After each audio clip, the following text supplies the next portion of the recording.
Hey everybody, this is chapter 3 of Gerson S. Sher's book, Praxis, Marxist Criticism and Dissent in Socialist Yugoslavia. Chapter 3 of the book is titled The Crisis of Politics, Political Alienation and Stalinism.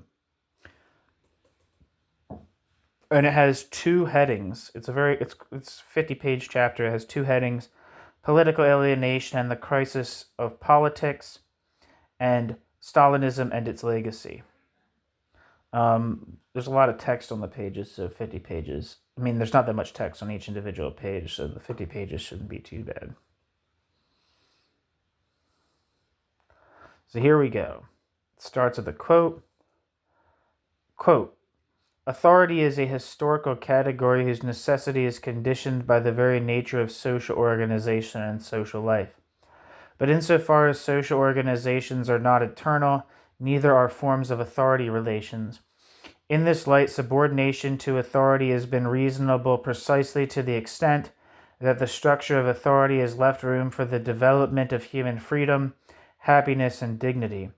And vice versa, as soon as the authority relation has become void of this human content, subordination becomes senseless, since mere heteronomy as a basis for authoritarian power has no human support, and therefore deserves to be wiped from the face of the earth. The sooner the better." End quote. Lyubomir Tadic, in the article Authority and Authoritarian Thinking.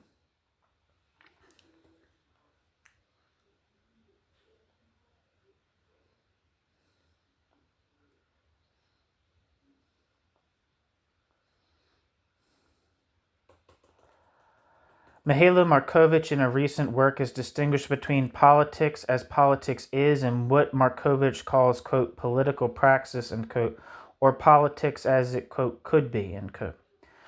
To a Marxist, this distinction must come as something of a surprise. Marx had nearly always spoken of politics not as a sphere of genuine praxis, but as a sphere of alienated activity, in which a perfidious artificial distinction is imposed between the actual life of man in society and his existence in the sphere of political convention. While in his everyday life an individual may subjugate others on the basis of his material power or himself be subjugated by others, in his political life he takes part in the fiction that he is an equal and an autonomous member of society. These myths of the political sphere, Marx stressed, only perpetuate the existing relations of domination and subordination in society as a whole. Is not then the expression, quote, political praxis, end quote, for a Marxist a senseless contradiction in terms? A positive answer to this question would be in order only if we were to view politics narrowly as comprised solely of the sphere of political alienation criticized by Marx. It is possible, however, as indeed the great political theorists of the past have done in one manner or another, to distinguish between the practice of politics and the idea of politics. The idea of politics is often represented through the medium of terms such as, quote, community, quote, justice, quote, autonomy, and the like. Each of these terms deals with aspects of the idea of a right social order. And while Marx may have written little in concrete about socialism, it is difficult to deny, although Marx himself might have denied it vigorously, that his critique of past and present social formations was informed thoroughly by a vision of a right social order, a decent and humane society which would extend to all individuals a full opportunity for their complete development as human beings.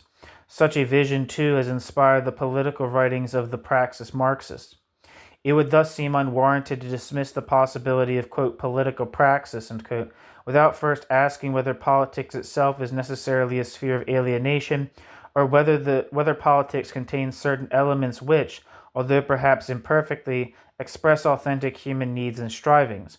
And just as all human praxis is capable of becoming alienated, but is not destined to be alienated, so political praxis, too, can become alienated activity under certain circumstances. Perhaps indeed one may even be justified in arguing that political praxis, by virtue of the great complexity of the ends to which it aspires and the instrumentalities through which it is pursued, is more likely to become alienated than other types of praxis.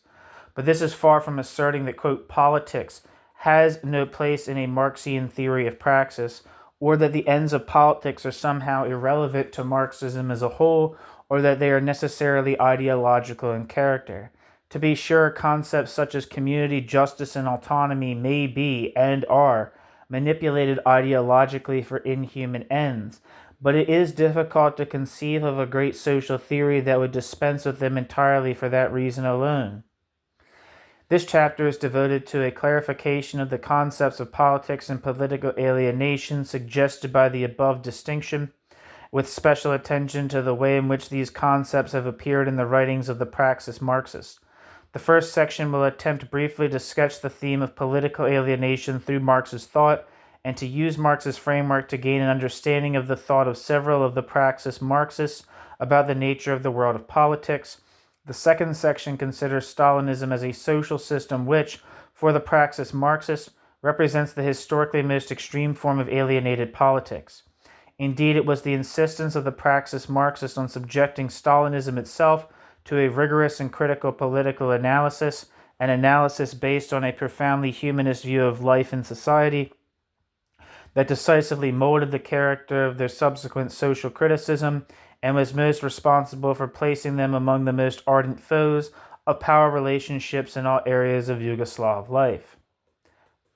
New section, Political Alienation and the Crisis of Politics.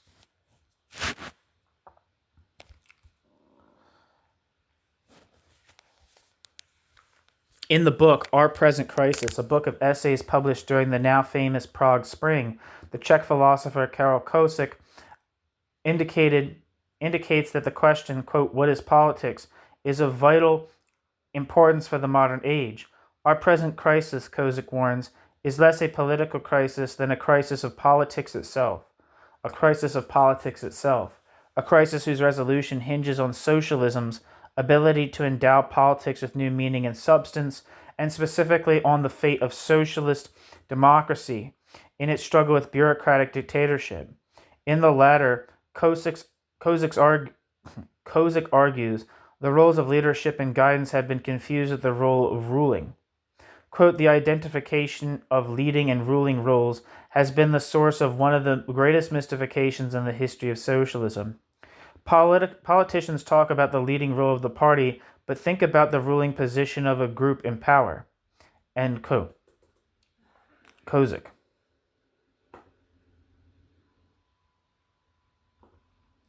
Certainly the crisis of politics of which Kosik writes is not peculiar to existing socialist societies alone. Modern political theory tends to speak in terms of two conflicting modes of political life, the participatory and the instrumental. Footnote. This distinction is suggested in Sheldon Wolin's essay titled The Politics of the Study of Revolution, published in Comparative Politics in April 1973. End footnote. The participatory is concerned primarily with the type and degree of contribution which each member of society makes towards decisions affecting the general welfare and the quality of life in society, while the second studies the means by which decisions are implemented and given goals, whether of an individual, a group, a nation, or cross-national entity, are achieved, while the emphasis of the first tends to fall on community as a normative and cooperative concept, a normative and operative concept. The latter model may be said to be more oriented toward problems of control. At first glance, it would seem sensible to view the contrast between these two models in terms of an antinomy between ends and means, yet it is well to note, as proponents of the participatory model often point out, that the problem with the instrumental model is precisely that it tends to convert what should be only a means, the pursuit of power, into an end in itself. What is worse, the instrumental model, which takes specific goals into account, does so only by uncritically accepting them as given and abandoning itself to the study of strategy and tactics, indifferent to whatever moral content these goals themselves may involve. The less subject to question are the goals of a given society or of its component groups. Moreover, the more appropriate and attractive the second model of politics seems to become to conservatives and radicals alike. Sheldon Wolin has observed, quote, today the tactical manipulative approach defines the politics of those who would sell presidents as well as of those who would make, quote, end quote, revolutions. What unites these apparent opposite tendencies is an exploitative approach towards things, relationships, and persons that make up the political world. The revolutionary and the mainstream politician are alike in viewing the political world as composed of manipulable objects. Political knowledge signifies the techniques of manipulation that will bring power to the manipulator. End quote.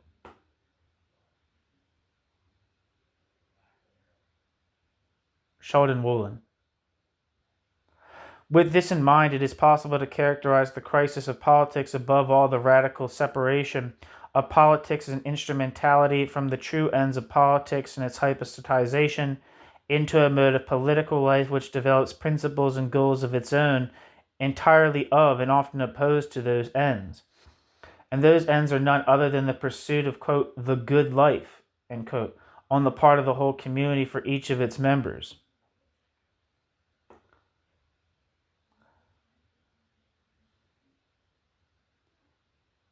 Footnote.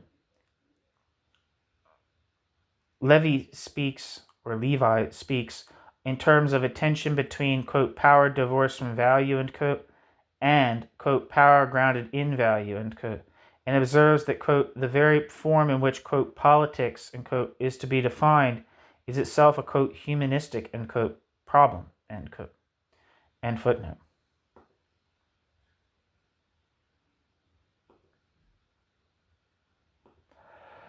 It was on the basis of this gap between the reality and idea of politics, it may be argued, that Marx found his conception of politics as alienated social activity. Marx's state as the illusory and purely formal locus of human community stands opposed to the individual in society, where private interests dominate all human relationships. In drawing this distinction between the state and civil society, Marx, of course, displayed his intellectual debt to Hegel, for whom the state represented the concrete embodiment of the idea, and as such the real universality of social life.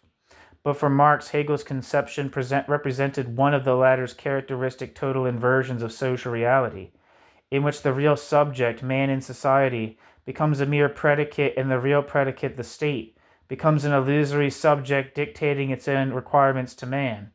Quote, instead of having subjects objectifying themselves in public affairs, Hegel has public affairs becoming the subject. Subjects do not need public affairs as their true affairs, but public affairs need subjects for its formal existence.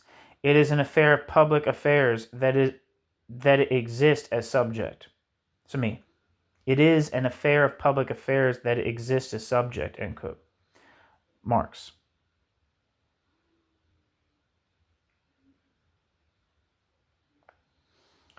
Not only does this picture of public affairs assume the divorce of state from society, it also tends to make the conduct of public affairs the affair of a private few. Hegel's Allgemeine Stände, the bureaucracy, was revealed by Marx to be nothing more than a hierarchy of self-interested careerists who present their private interest as the public interest. The bureaucracy, moreover, makes inaccessible the conduct of public affairs to the public by its jealous watch over knowledge relating to those affairs, as Marx, anticipating Kafka, it would seem, described in the following passage. Quote, the aims of the state are transformed into aims of bureaus, or the aims of bureaus into the aims of the state. The bureaucracy is a circle from which no one can escape. Its hierarchy is a hierarchy of knowledge, ... As a result, everything has a double meaning, one real and one bureaucratic, ... The general spirit of the bureaucracy is the secret, the mystery preserved inwardly by means of the hierarchy and externally as a closed corporation. To make public the mind and the disposition of the state appears therefore to the bureaucracy as a betrayal of its mystery. End quote.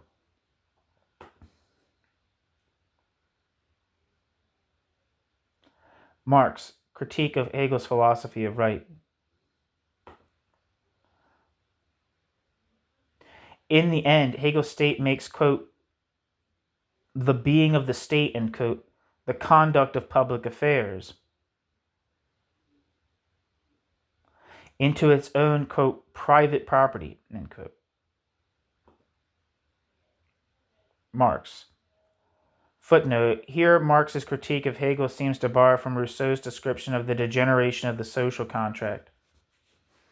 End footnote.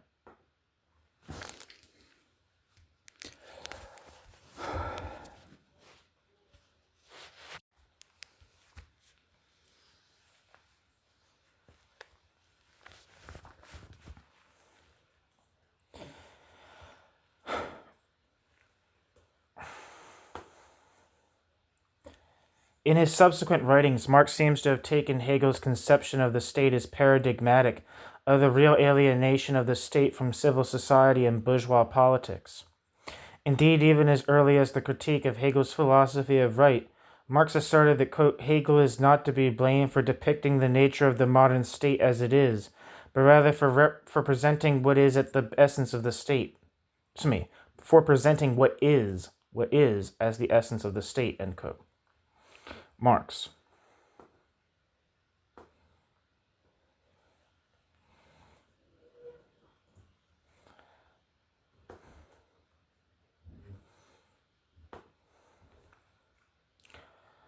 Especially after 1844, Marx came to believe that the, quote, essence of the state, end quote, would be realized not through the introduction of such formal steps as universal suffrage and legislation, which would only represent a perfection of Hegel's formalistic model of the state, but rather through basic and far-reaching changes in the structure of civil society itself.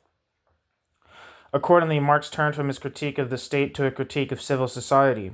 Where Hegel had seen particular interest alone reigning in civil society, Marx saw decisive changes occurring in the heart of that society, prefiguring a new era of social relationships based on the principle of community. The agent of this change was to be the revolutionary proletariat, quote, a sphere of society which, cannot emancipate itself without emancipating itself from all other spheres of society, without therefore emancipating all these other spheres, end quote. A social class whose total emancipation would be predicated on the totality of the conscious self-alienation of its individual members.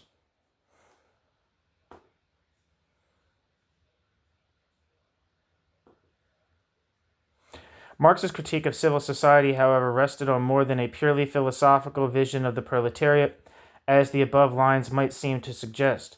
His critique of the conception of civil society held by classical political economy and shared by Hegel rested on the premise that beneath the veil of private interest in the model of an atomistic society lay relations of production that are inherently social in nature. The illusion of complete personal independence had been created by the capitalist system of exchange, in which the products of human labor, itself social in character, stood opposed to the producer in the form of commodities to be bought and sold on the market. Quote, the general exchange of activities and products, which has become a vital condition for each individual, their mutual interconnection, here appears as something alien to them, autonomous as a thing. In exchange value, the social connection between persons is transformed into a social relation between things, Exchange, presupposes the all-round dependence of the producers on one another, together with the total isolation of their private interests from one another, as well as a division of social labor. End quote. Marx. Grundrisse. Footnote.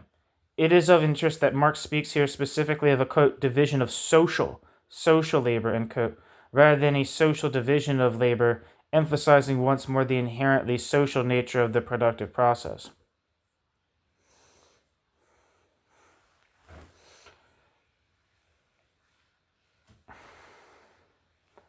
I was thinking more, whenever I hear this word social division of labor, I usually think of like the division between producers, right? Which is like a precondition or like a necessary feature of a commodity producing society, right? Is the separation of independent labors, which only become validated as social labor through buying and selling. Otherwise, those labors remain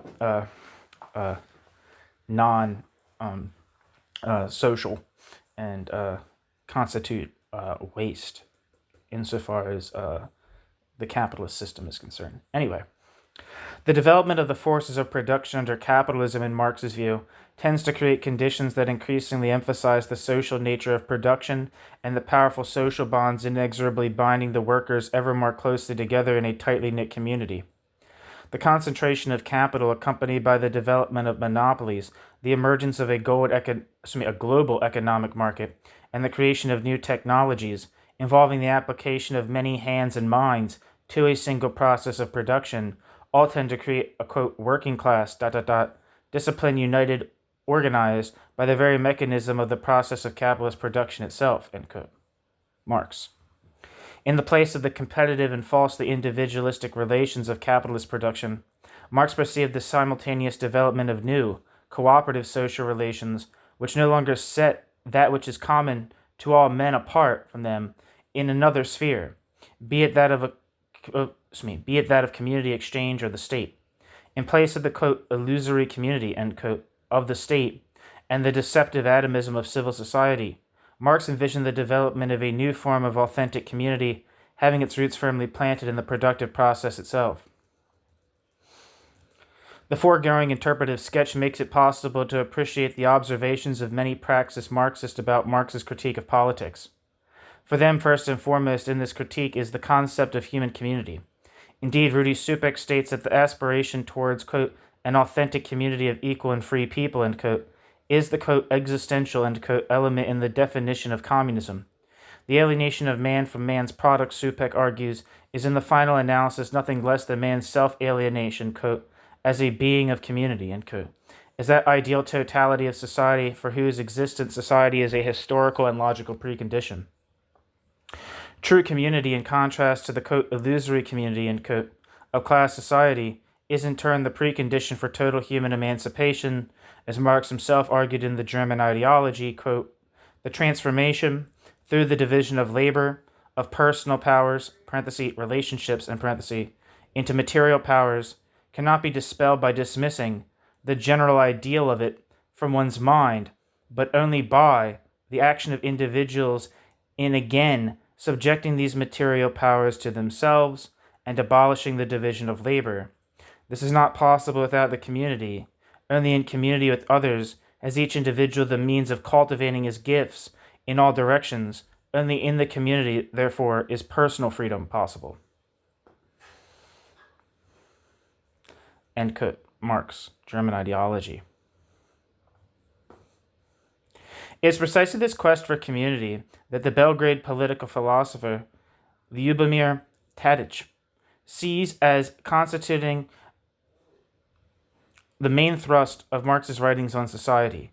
Socialism, in Tadić's view, draws critically upon both the classical idea of the polis and the liberal ideas of individual freedom and equality, molding them into, quote, the contours of a new socialist community as an objectively possible model of the New World Order, end quote. Ljubomir Tadić. Tadić argues that for Marx and Hegel, the beauty of the polis, was that in it, at least in theory, the political and civil lives of the citizens became indistinguishable. In ancient Greece, as Marx wrote, quote, the political state as political was the true and sole content of the citizen's life and will, end quote. In bourgeois society, the realm of the political becomes sharply set apart from civil society, the realm of community existing in one purely formal sphere of activity, while flesh and blood human beings seem to pursue their private ends in the brutal reality of their social and economic relations. Quote, man in his most intimate reality in civil society is a profane being. Here, where he appears both to himself and to others as a real individual, he is an illusory phenomenon. In the state, on the contrary, where he is regarded as a species being, man is the imaginary member of an imaginary sovereignty, divested of his real individual life and infused with an unreal universality. End quote.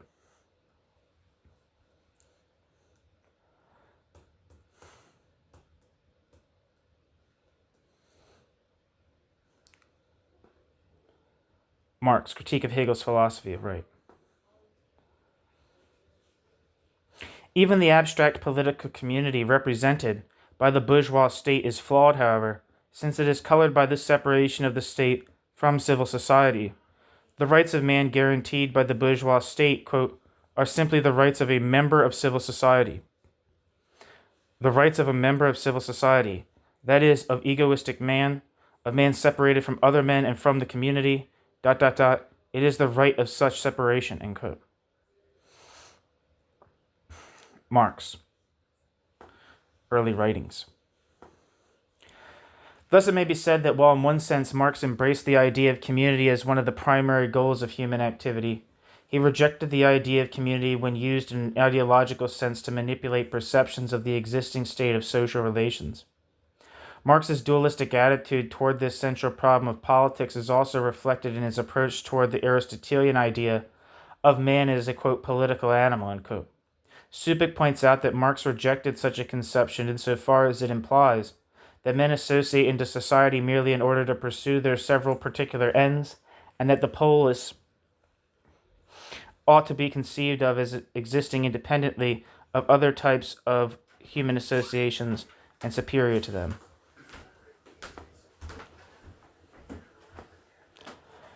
On the other hand, it was also Marx who wrote in the Grundrisse that man, quote, is in the most literal sense a Zoon Politikon, not merely a gregarious animal, but an animal which can individuate itself only in the midst of society, end quote. A social being by virtue of the social relations necessarily involved in all human praxis. What distinguishes these two conceptions of the political nature of man is that in the first, an artificial boundary, one which Marx felt is a necessary outgrowth of a specific stage of historical development, is drawn between general and particular interests, each of which are assigned to separate sectors of social activity. In bourgeois society, in particular production, the objectification of man's species powers takes on the character of being pursued only for private ends, while the pursuit of public ends is made to appear indifferent to the actually differing social positions of men in society. The state seeks to represent man to himself as a social being, to abstract from the social relations of production, and to enshrine the goal of human community in a realm distinct from that of man's activity as an immediate producer. The idea that the latter is governed solely by egoistic private interest was seen by Marx as the great mystification of bourgeois society, and one that had to be destroyed before human freedom could truly be realized. At the end of his essay on the, quote, Jewish question, Marx asserted, quote, human emancipation will only be complete when the real individual man has absorbed into himself the abstract citizen, when as an individual man in his everyday life, in his work, and in his relationships, he has become a species being.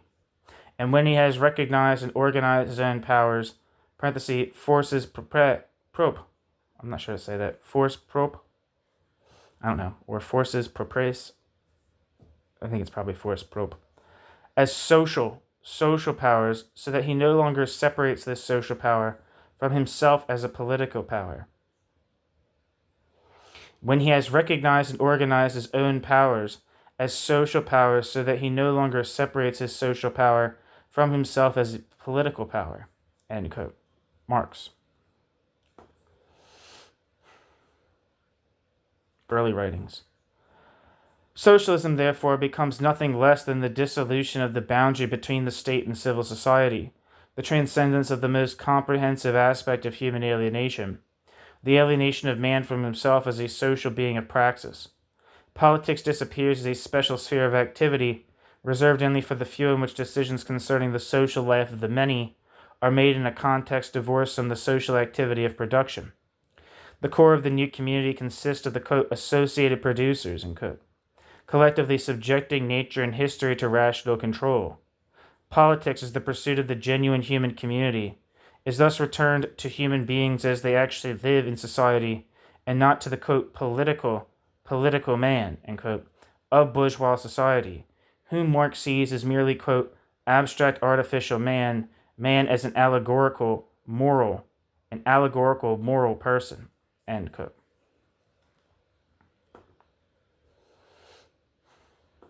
Marx. In the course of this revolutionary process, the very categories in which politics is conceived undergo radical change.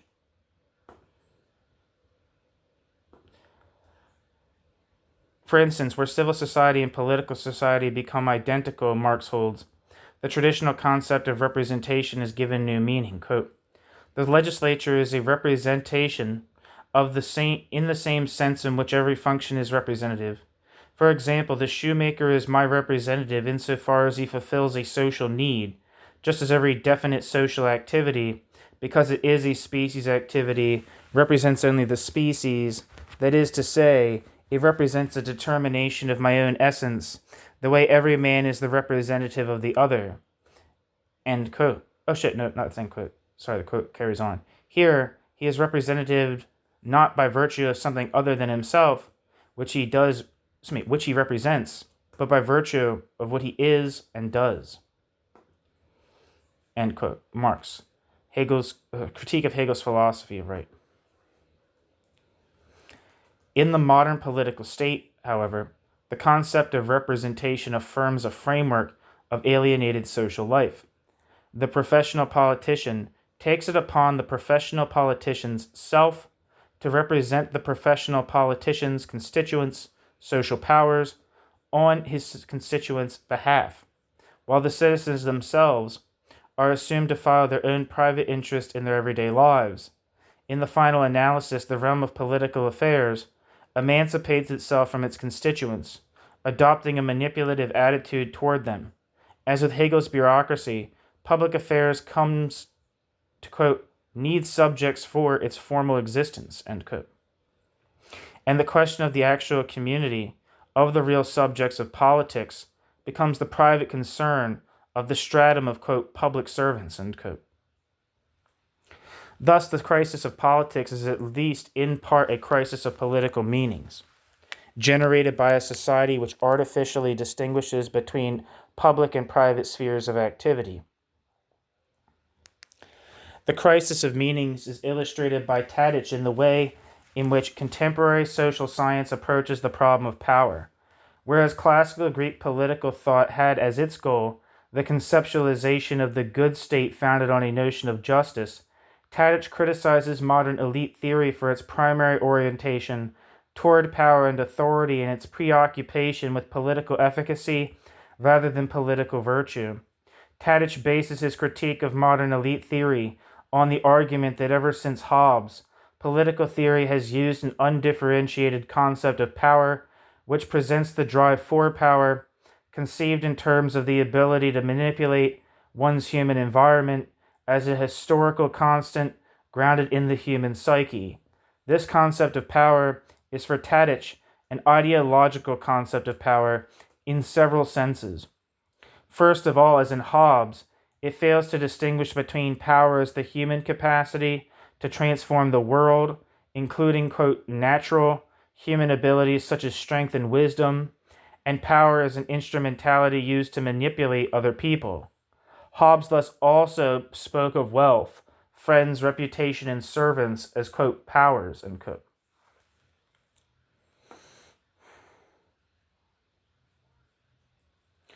Footnote.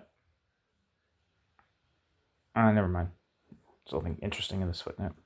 Secondly, in its psychological reductionism, the ahistorical concept of power serves the cooperative life of human beings in society. Severs, Jesus Christ. Secondly, in its psychological reductionism, this ahistorical concept of power severs the cooperative life of human beings in society from any rational grounds. Obedience and compliance come to be seen as dictated by expediency rather than by any genuine consideration of the common good. Finally, the modern concept of power conceals the domination of man by man in the realm of social production by presenting that relationship as an entirely normal feature of all social life, calling, quote, political all phenomena that have the common feature of the struggle for power.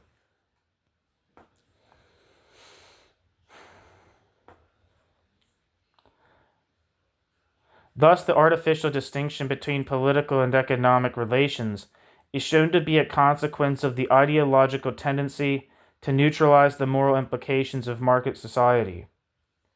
Tadic's argument certainly places him in implicit agreement with the proposition put forward by Robert C. Tucker that the merit of Marx as a political theorist is that he drew attention to the, quote, political aspects of economic relations, i.e. as authority relations.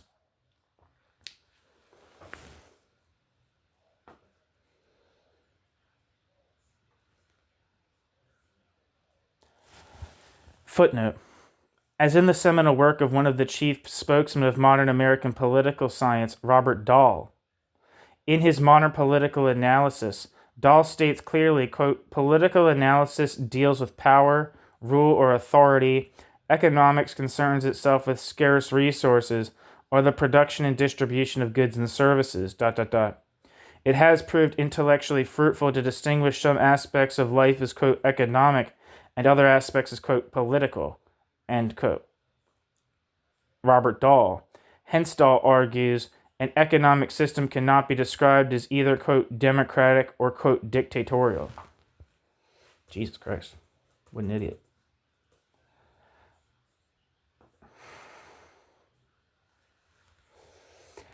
Tadich is also saying more, however, end footnote. Tadich is also saying more, however, that the very idea that politics is or should be primarily concerned with power and authority is an idea characteristic of a society in which the conduct of social relations is not subject to the control of the individual, but is instead divorced from his actual life as a producer and imposed on him externally.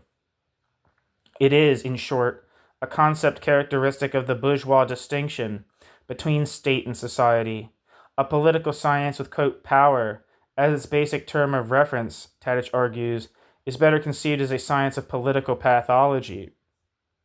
Quote, neither be any doubt that they, elite theorists such as Weber and Pareto, must make that extraordinary, exceptional state of siege into the usual or normal political state, and the normal state of peace into an exception. Is it really surprising that political pathology is preached as the normal order, political life presented as a military camp, and war as utopia? ? The military camp and the concentration camp as the tangible and obvious symbols of naked power and of the struggle of man with man, perhaps ought to be placed at the top of the hierarchy of legal, if it is permissible to speak of law at all, institutions, end quote. Tadich. Once political theory and the problem of power are seen in this light, Tadich concludes, the question is no longer how to destroy power, but, quote, precisely the return of alienated forces propre, as social forces to the realm of true democracy, which is solely in a position to prepare the paths and conditions for the establishment of the classless society, end quote.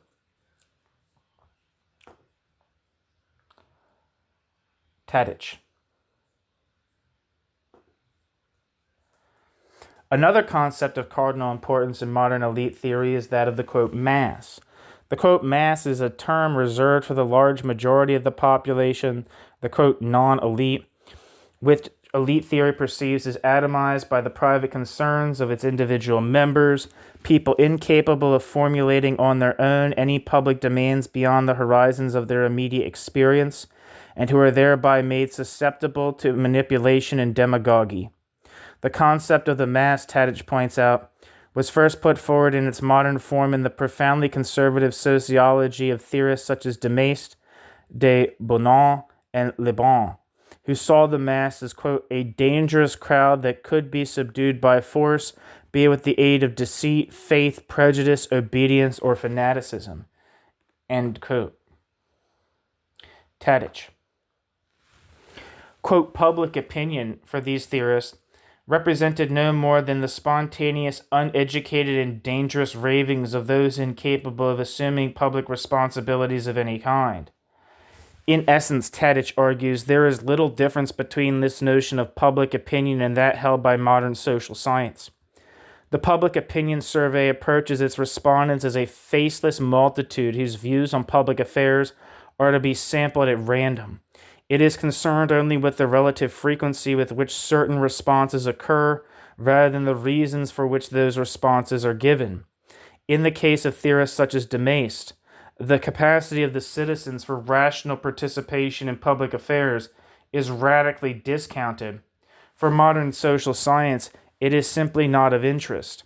In both cases, quote, public opinion, end quote, is turned back on the public for purposes of manipulation. The problem with public opinion, Tadich writes, is precisely that it is, quote, only opinion, end quote. Quote, the very concept of, quote, opinion, ... relates to something private, particular, and politically irrelevant, private, particular, and politically irrelevant, as opposed to, quote, thought, which has the character of publicity, universality, and officiality. Thought, which has the character of publicity, universality, and officiality. At best, it has ... the meaning of, quote, being publicized, quote, being publicized, end quote. Opinion does not contain in itself an intelligibly expressed judgment, but rather an undefined, unobligatory, and unarticulated voice. Undefined, unobligatory, and unarticulated voice, which is closer to a whisper or a ripple. Opinion is the voice of the multitude, the crowd, the mass. The multitude, the crowd, the mass. It has always been the voice of those who are ruled. End quote. Tadich. To be sure, many Praxis Marxists, including Tadich, do not dispute the applicability of the model of mass society to contemporary Yugoslav reality, especially with respect to the fragmentation and atomization of public opinion.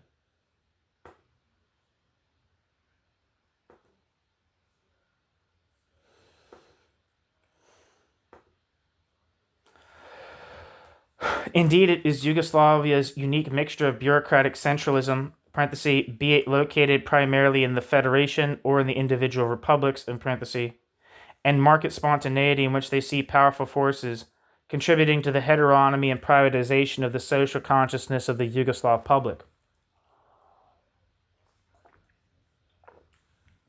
While they may reluctantly concede the descriptive validity of the concept of the, quote, mass for the existing Yugoslav public, however, they certainly do not see a society characterized by elites and masses as a healthy one, much less as one that is either socialist or democratic.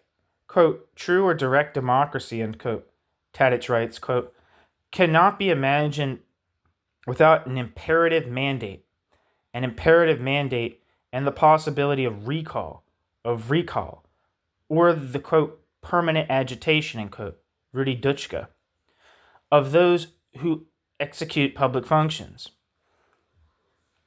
The condition for the existence of democracy, furthermore, is solidly founded only in a climate of popular mistrust towards the executor of public functions, or which is one and the same, the permanent verification of the executors of public functions, public activity. Therefore, democracy will tolerate no form of paternalistic guardianship and bases itself upon the coming to age of the citizens in public life, end quote. Tadich.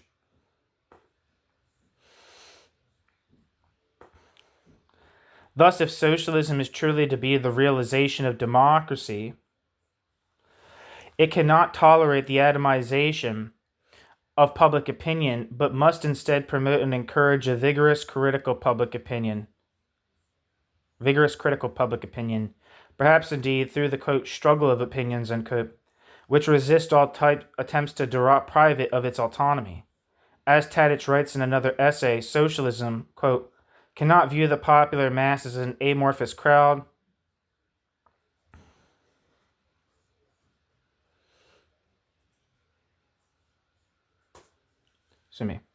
As Tadich writes in another essay, socialism, quote, cannot view the popular masses as an amorphous crowd which is fatalistically subordinated to active leaders. The primary task of socialism is the political activation of the people in democratic public opinion. The role of the proletarian party also changes in an essential respect. As opposed to all bourgeois parties, its aim is not to organize the masses which blindly follow it, but to be the concrete mediator between man and history. As opposed to all bourgeois parties, its aim is not to organize the masses which blindly follow it, but to be the concrete mediator between man and history. End quote. Tadich. To a certain extent, this characteristic emphasis on the, quote, subjective, as opposed to the, quote, objective, or structural preconditions of socialism has led the Praxis Marxists to a natural skepticism of all institutional frameworks, including that of workers' self-management, as sufficient guarantees of the elimination of human self-alienation. Quote, the quote, Yugoslav path to socialism, end quote, unquote.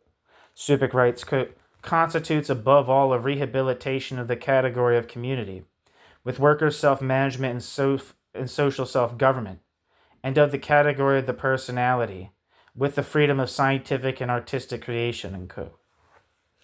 But Supek also warns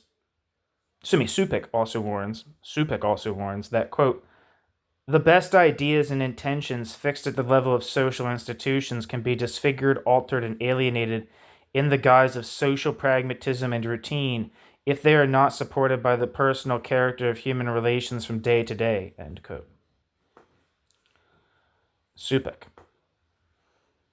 Supek's suspicion of institutional forms that suppress the authentic content of human relations is shared by several of the Praxis Marxists who have directed their attention to social problems. Stoyanovich, for instance, sees no necessary reason to assume that, quote, the socialist character of decisions is ensured by the fact that they are made by organs of self-government, end quote. While Tadic asserts, quote, in worker self-management, I see the social form capable of guaranteeing the preservation of these values, bracket, human dignity and solidarity, end bracket, but I strictly distinguish between relations of self-management and organs of self-management and view critically the tendency to institutionalize the organs of self-management as a rigid mechanism in our society, end quote. Supek. No, Tadic. Jesus Christ. Let's switch back to Tadic. Jesus Christ. Sorry about that, everybody.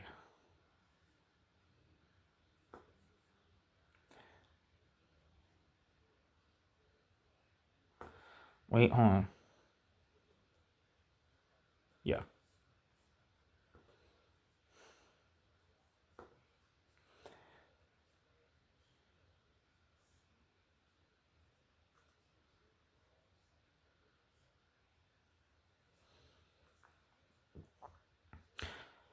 Perhaps the crux of the problem is to be found in an antinomy pointed out by Ernst Bloch, to which Tadic refers in his felicitously entitled book, Order and Freedom. Socialism, writes Bloch, is both a, quote, realm of freedom, end quote, and a, quote, realm of freedom. End quote. I don't know what that means.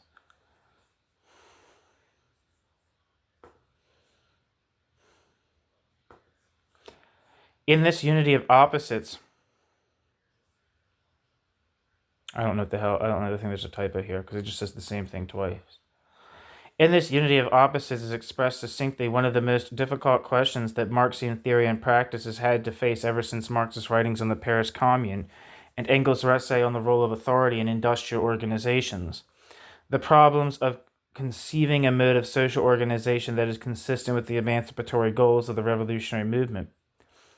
But institutions are indifferent to the adjectives attached to them, be they described as, quote, bourgeois, quote, socialist, or, quote, communist, or even, quote, communist. They all share the common features of routinizing human relations, imposing organizational goals distinct from those of their members and often opposed to them, and providing certain external standards of human behavior that tend to dull human creativity and to transform active political subjects into objects of manipulation. Surely these effects of institutionalization are in themselves inconsonant with the basic humanistic vision of Marxian theory. Indeed, it would hardly seem that this kind of alienation, the political alienation of social organizations from their members, could ever be definitively eliminated from human society, no matter what the stated goals of those organizations may be. While there is little reason to take issue with Vranitzky when he writes that there are no necessary grounds to assume that alienation will be at the root of every social conflict in the future society, there is just as little reason to assume that institutions, with their naturally alienating attributes, will cease to find a place in the future as well. Indeed, the conflict between the two modes of politics discussed earlier in this chapter, the participatory and the instrumental, has been a permanent feature of human society as long as, quote, politics itself, which the Praxis Marxist Andrea Krejcik sees as originating with the decline of the primacy of natural communities and the introduction of the social division of labor, has been a subject of human concern.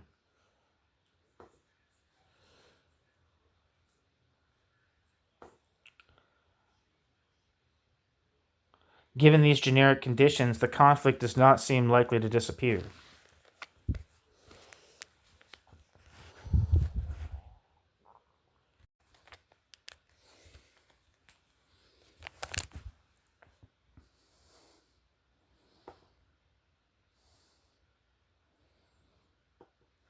Hey. Oh, sorry, no, I'm saying hey everybody like I'm starting a new video. I'm continuing a video. Perhaps, however, we are misguided when we seek such a definitive solution to the problem of political alienation. The real point, as Petrovich observes, is not so much to produce a society free of all alienation, which would only be to posit yet another, quote, end of history, end quote, or to agonize over the, quote, permanence of alienation, as to generate a society composed of individuals who will critically perceive their self-alienation and who will seek to revolutionize the society in which they live, thereby transcending their alienated condition. In his critique of Heidegger, he writes, quote, "Man is not man when he passively and patiently awaits the inescapable burden that time brings with us, but only when he acts and fights to realize his real human individual and social being. And truly human being is not the proud expectation of nothingness, but free creative activity through which man creates his world and himself." End quote. Petrovich.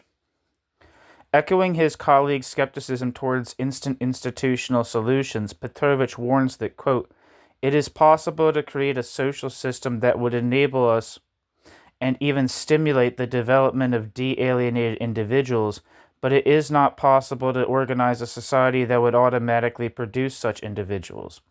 End quote. Petrovich. In a similar vein, Tadic stresses the educational tasks of socialism. The educational tasks of socialism. He writes that, quote, "In addition to the organization of freedom in the sphere of material production," end quote, true politics also implies, quote, "the necessity of discussion and thought based on dialogue as necessary instruments for the reconstitution of democratic and socialist public opinion." End quote.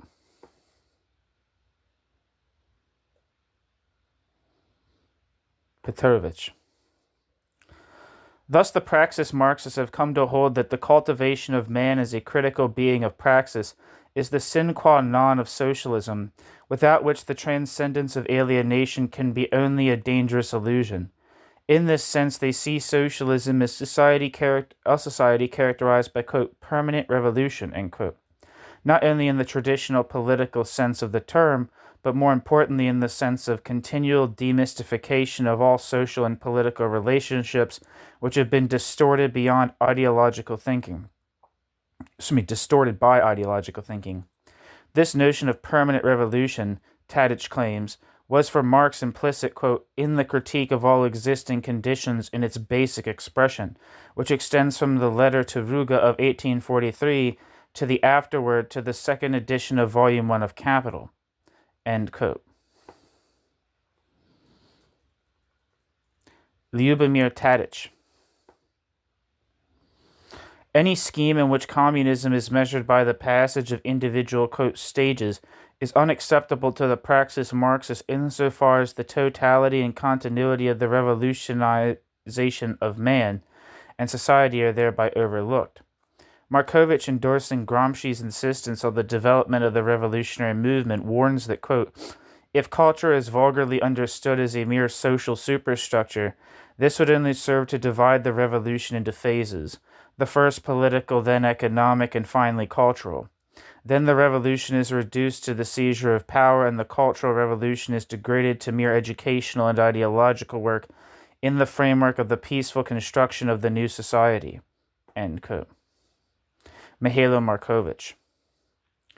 At no point, then, can the socialist revolution, which is an ongoing process rather than a single event, afford to lose sight of its responsibility of transforming the human individual into a critical being capable of perceiving and overcoming alienation, at the same time as it transforms social structure as a whole.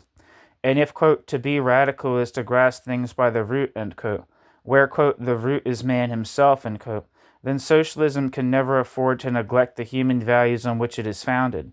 nor can its institutions repress a critical awareness of those values. Quote, a society is socialist, Petrovich writes, quote, to the extent to which it opens possibilities for the free creative development of every man, end quote.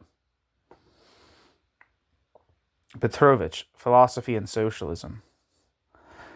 How is it possible to judge whether these conditions have been fulfilled in any given society? For the Praxis Marxist, the most effective critical tool is none other than the concept of alienation. The existence of alienation in any of its forms, economic, political, cultural, is for them a clear indication that whatever may be said of the defenders of the existing order, that order is still subject to the same type of penetrating criticism which Marx directed against all social formations characterized by commodity production, class conflict, and ideological manipulation. By using alienation as their principal tool of social analysis, the Praxis Marxists consciously set themselves apart from the immediate practitioners of political power, whose interests are more bound up with the short-range success of various political programs and who tend to measure success in terms of the achievement of proclaimed goals. As Stoyanovich argues, the latter procedure, which he identifies with the Stalinist political mind, but which need not be limited exclusively to Stalinism, tends to neglect spheres of activity other than that of, quote, material construction, and reduces itself to an extreme variant of the commodity fetishism characteristic of bourgeois society. He points out, moreover, that to compare achievements only with stated goals implicitly contains a strong ideological element as well. Quote, Stalinists, ... avoid comparing practice with alternative goals and means, ... Consequently, they conclude without much difficulty that practice, the highest criterion, has confirmed the correctness of their course, every measure of which supposedly represents a link in the chain of historical necessity of progress. Because of the monopoly of the Stalinist oligarchy, however, other points of view have not had a chance to be verified in practice, much less to confront official policy theoretically. But the essential question is not whether there has been progress, but whether there has been the maximum possible degree of progress in existing conditions, end quote. Stoyanovich, Between Ideals and Reality. Quote, orthodox Marxist theory seems well aware of the capacity of the concept of alienation to penetrate this and other mystifications. Soviet Marxism, for instance, when it does not dismiss outright the philosophical value of alienation for Marxian analysis, brings into play a second line of defense asserting that alienation is a characteristic of bourgeois society alone, and thus cannot be invoked in the analysis of socialist society. This argument is founded on the traditionalistic Soviet identification of socialism with the socialization of the means of production, as well as a further identification of the latter with the elimination of private ownership and the establishment of state control over the means of production.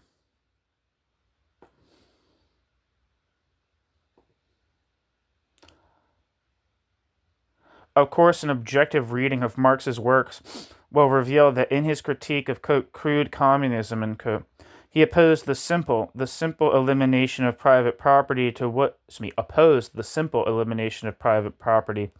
he called its, quote, positive abolition, end quote, comparing the simple elimination of private property with the idea of the community of women as a type of universal prostitution. Instead of eliminating exploitation and alienation, this, quote, crude and unreflective communism, unquote, Marx warned, merely universalizes them. The main point, however, is that the elimination of private ownership, which in the Soviet view is sufficient for the elimination of alienation, is a purely formal and juridical act which in no way guarantees an end to human misery, exploitation, and alienation. In fact, in Stalinism, as Verninsky points out, alienation attains even higher levels than in bourgeois society, taking on new forms in the process. Man is produced or finds himself again in the alienated position of hired labor if he has been wholly deprived of participation in the management of production and in the distribution of the resultant product under a system consisting not only of total state planning, but also the disposal of surplus value by the state. The only difference in the instance is that the capitalist monopoly has been supplemented by the universal monopoly of the state. ... Since inhuman acts cannot be the consequence of a humane socialist movement, we can only say that the essential relation in all such countries is not socialist in nature. This is all to say that on the basis of the expropriation of the bourgeoisie and the nationalization of the means of production, a new social relation was created, heretofore unknown in history, in which the system of political and social alienation has reached the highest possible level." Unquote.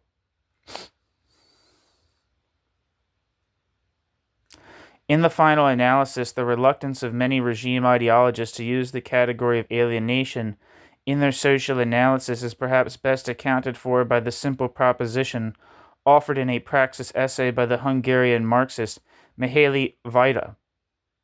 I don't know if I'm pronouncing that name right. It's Mihalyvayda. Quote, "Those who see a socialist society as already humanized are forced to deny the existence of alienation in socialism." End quote.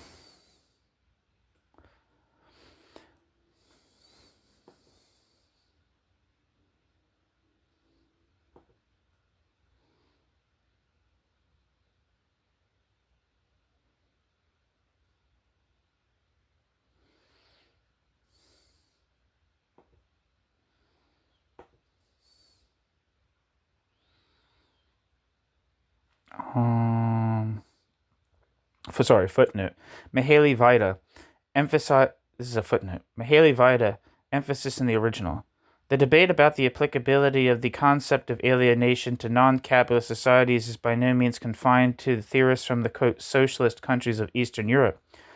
Isaac D. Bulbus makes an argument similar to that of the Praxis Marxists in a polemical reply to the West German Marxists Haupt and Liebfried in his article The Negation of Negation, the theory of capitalism within a historical theory of social change, published in Politics and Society in 1972. See also Ernest Mandel, The Formation of the Economic Thought of Karl Marx. End footnote. Thus, there can be little doubt that the, quote, crisis of politics, end quote, is at least in part a function of the blindness of the adherents of large-scale social organizations to all but institutional definitions of reality, which tend to be particularistic and self-serving rather than universalistic and in the interest of the larger social community. As noted above, however, the alternative to such social institutions is not at all clear. It does not seem altogether trivial to comment, with Istvan Meszaros, that the, quote, total abolition of human institutions would amount to, paradoxically, not the abolition of alienation, but its maximization in the form of total anarchy, end quote. Meszaros. What Meszaros proposed in place of the total deinstitutionalization of society is a critical attitude toward even the most apparently perfect of institutions.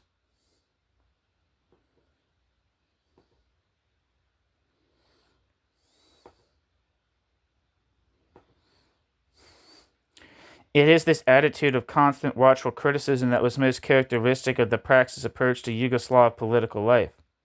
Whether by maintaining this posture the Praxis Marxists have been able to make a significant positive contribution to the quality of politics in Yugoslavia is a question which would seem to have important implications for the fate of all social experiments, which sooner or later must confront the puzzling dilemma of the, quote, realm of freedom, end quote.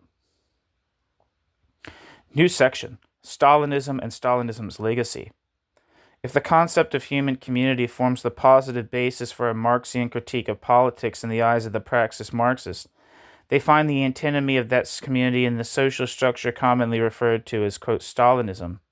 Andrija Krejic has observed that Stalinism, with its extreme centralization of social initiative and control, can be thought of as a grotesquely perverted form of the realization of the Hegelian idea, which Marx had so profoundly rejected, as a total inversion of the right relationship between the individual and society. Quote, persecuted in words, Hegelianism factually reigned in the form of the tyranny of the absolute political mind subject over the society object. The society object. Society was so deprived of society's sovereignty that one sovereign leader sincerely imagined that he was himself the personification of popular sovereignty. End quote. Krejcik. The critique of Stalinism for the Praxis Marxists was from the very beginning the medium through which they developed the concept of alienation as a critical tool for examining questions of social significance in general, precisely because of the extreme forms which alienation assumed in Stalinist society. As Weber might have said, in Stalinism they felt they had discovered alienation in its, quote, ideal form. Their obsession with Stalinism sensitized them, moreover, to the legacy of Stalinism in their own society as well, endowing their critique of bureaucracy and class structure, the role of the party and the charismatic leadership in Yugoslavia social life with urgent implications. Indeed, a proper understanding of the origins and character of the Praxis Marxist long-standing conflict with the Yugoslav regime cannot be granted without a prior appreciation of the importance of the critique of Stalinism in their intellectual and political maturation. The Praxis Marxists follow in the footsteps of a long tradition of radical communist criticism, dating at least from Bakunin and locating the roots of bureaucratic authoritarianism in the structure of the Revolutionary Party itself.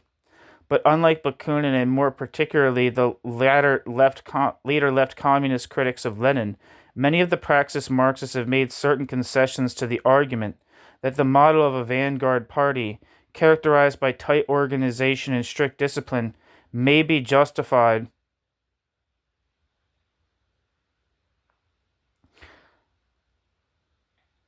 in light of the primary task of the seizure of power and concrete social conditions forcing the party into illegality and struggle.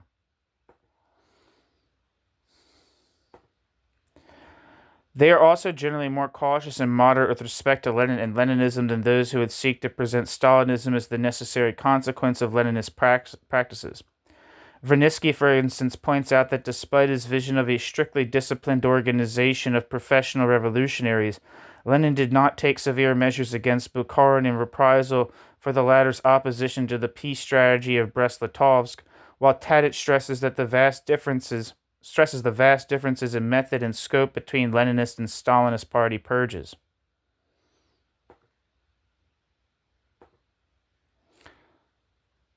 At the same time, however, a suspicion of the political implications of the concept of the vanguard party is clearly present in the writings of the Praxis Marxists, closely paralleling their discomfort with Lenin's identification of truth and the party discussed in the previous chapter. Quote, because of the conditions in which the party operates, end quote, writes Stoyanovich, quote, monolithism, discipline, hierarchy, duty, responsibility, and appointment, bracket, from above, and bracket, develop at the cost of diversity, initiative, democracy, rights, and choice, end quote. Stoyanovich, Between Ideals and Reality, on this channel, which is on this channel. Surely this is not a picture of an organization whose structure might serve as a model for the new society of free individuals. Where the Praxis Marxists are unanimous is in their insistence that the Leninist Party is inappropriate as a political structure once the political revolution has been accomplished. With Stoyanovich, they assert that, quote, after the consolidation of power, end quote, there is the danger that the party will become a self-perpetuating institution which seeks to impose its own internal norms and structure over the rest of society. Stoyanovich describes this dilemma in the following terms, quote, the Communist Party is characterized by the division of professional leaders who make decisions from the membership which executes those decisions. The model of party life conflicts with the scheme for a society which in itself makes decisions concerning itself. Communists, in order to triumph, must associate into an organization which is led by professional revolutionaries. But after their victory, they become professional wielders of power. The dominant part of the Communist Party is composed precisely of the possessors of state power, political, economic, and military functionaries, civil servants, et al. Thus, the party's social composition itself tends to create a statist society. End quote.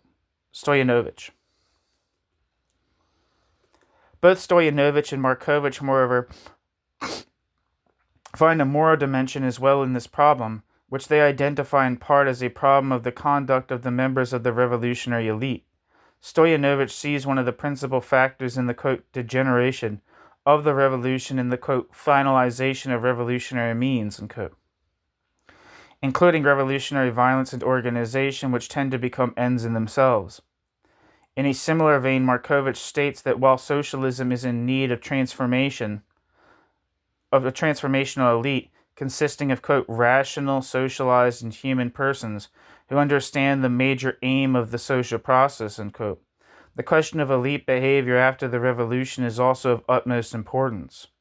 Quote, will this elite, when these preconditions are realized, find within itself the moral strength and consistency to pass voluntarily to the basic element of the socialist revolution, i.e. the realization of self-management and consequently the gradual setting aside of itself as a power elite? End quote.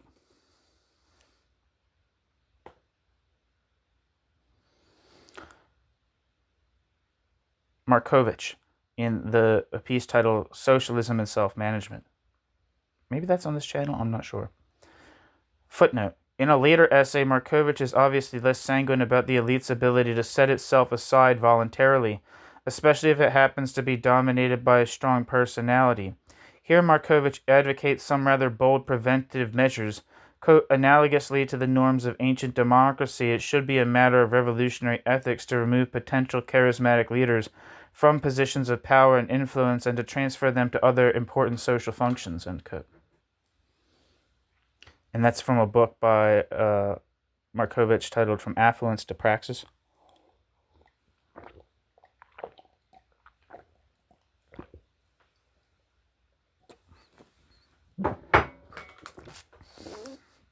And footnote.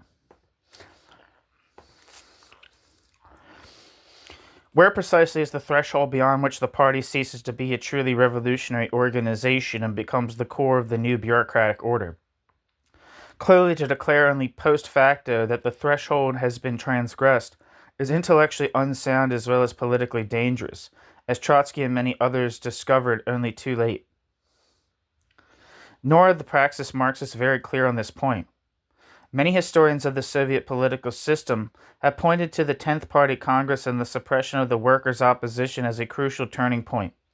The Praxis Marxists' lingering and somewhat paradoxical attachment to Lenin as a maker of revolution, however, often seems to hinder them from taking a firm position in this respect. I would say this is also similar to Trotsky, to libertarian and democratic socialists, or radical democratic socialists, I guess this might be the proper term, including people like Hal Draper, but also Castoriadis to a certain extent, for a while at least. And also especially CLR James, Raya Dunayevskaya.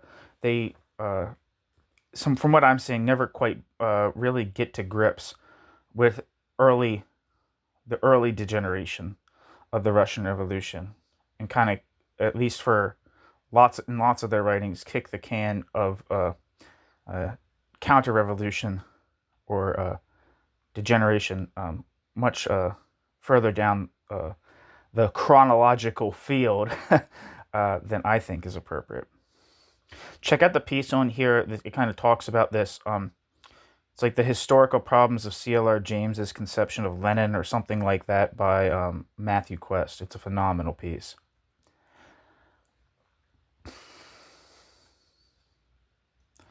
Anyway.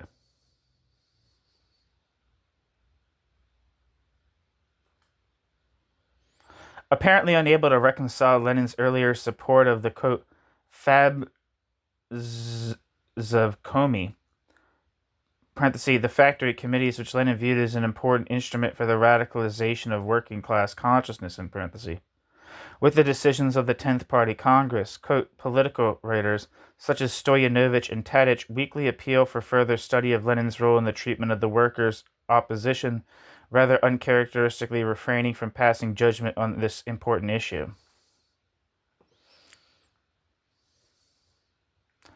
Footnote. Even Supek, one of the most ardent proponents of self-management among the Praxis Marxists, seems to defend Lenin's reasons for rejecting the demands of the workers' opposition, the lack of historical conditions in backward Russia, while adding somewhat lamely that Shliapnikov was, quote, to be sure, and, quote, proved correct by, quote, subsequent development, end quote. Supek. In more measured terms, Vranitzky also endorses Lenin's rationale for rejecting the imminent establishment of workers' councils.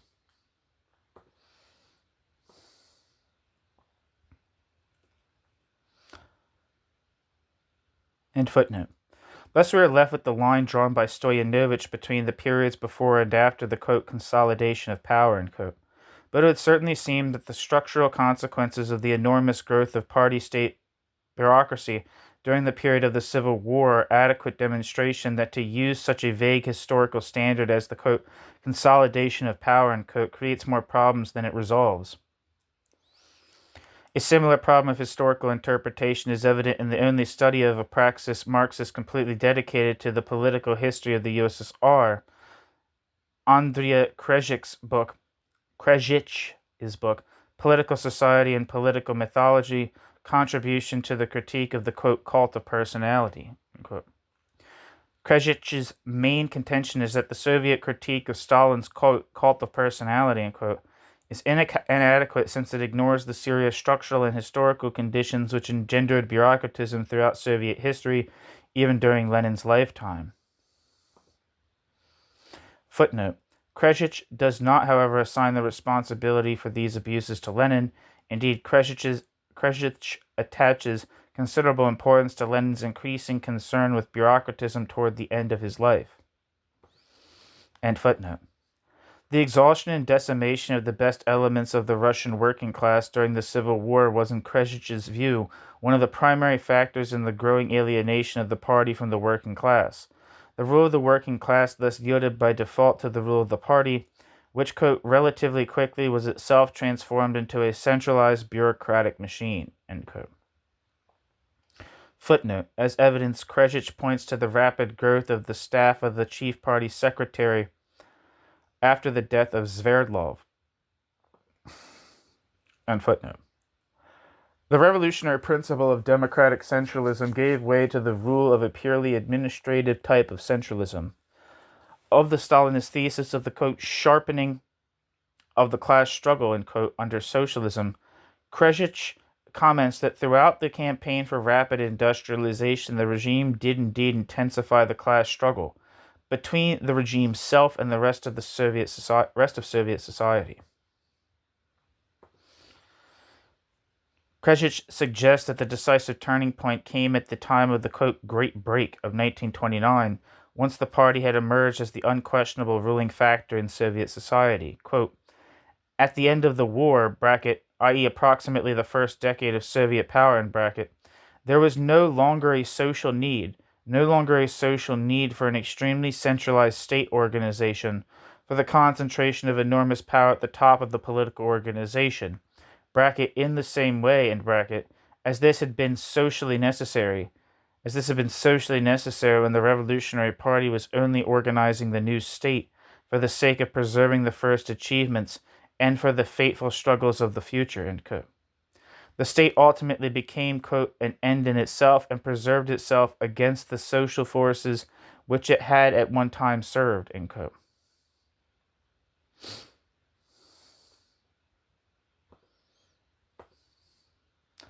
Krejcik's peculiar historical determinism, his insistence that by 1927 to 29, the centralized Soviet state apparatus had clearly outlived its usefulness, is in itself hardly more convincing than the equally deterministic arguments of those who have insisted, however regretfully, on the necessity of Stalin's dictatorial rule in the context of rapid economic industrialization.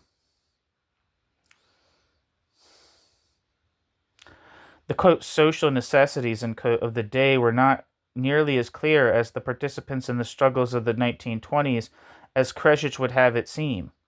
Perhaps the major significance of this line of argument, however, lies in the political and moral implications drawn from it by Krejcik and his colleagues for future generations of communists who would have the advantage of hindsight which the Russian Bolsheviks lacked. The ability of Krejcik's model to account in concrete terms for the enormous growth of the power of the Soviet state after 1929 in any respect is certainly not one of its strongest points. Perhaps, however, these shortcomings are not as serious as they might seem. Just as in the previous chapter, we have seen that the philosophical emphasis of the Praxis Marxists tends to fall on the quote subjective rather than the quote objective dimension of the revolutionary experience. So here it might be more instructive to turn their thoughts on the transformation of party norms in the post-revolutionary period as an indication of where the crucial turning point is to be found. On this score, the Praxis Marxists are much less ambiguous. A constantly recurring theme in their writings is that the quote great break end quote, between the revolutionary and the counter-revolutionary phases of party hegemony in the case of the USSR between Leninism and Stalinism occurs in the moment that criticism is excluded from the ranks of the revolutionary movement itself. The responsibility for Stalinism in the USSR is placed by Tadic, not with Leninism and the 10th Party Congress per se, but with Lenin's heirs' lack of sensitivity to the new demands of the post-revolutionary era. Quote, above all, Lenin's followers completely overlooked the necessity of changing the function of the party in the socio-historical conditions which arose after the political victory. The principles of illegal work and tactics which were necessary in the period of, quote, direct assault were totally inappropriate for resolving the key problems of socialist construction. In the new conditions, the emphasis should have shifted from centralism to democracy, along with the simultaneous use of all those democratic instruments which the old revolutionary democracy had created. Introduction of the binding mandate, public control, and criticism of all political activities. Instead of all these measures, Stalinism literally transposed the principles of military discipline into the political movement, along with the binding imposition of theoretical principles in the event of even the slightest disagreement with the policy of the, quote, general staff, end quote, as Stalin used to refer to his leading cadres. End quote. Tadic.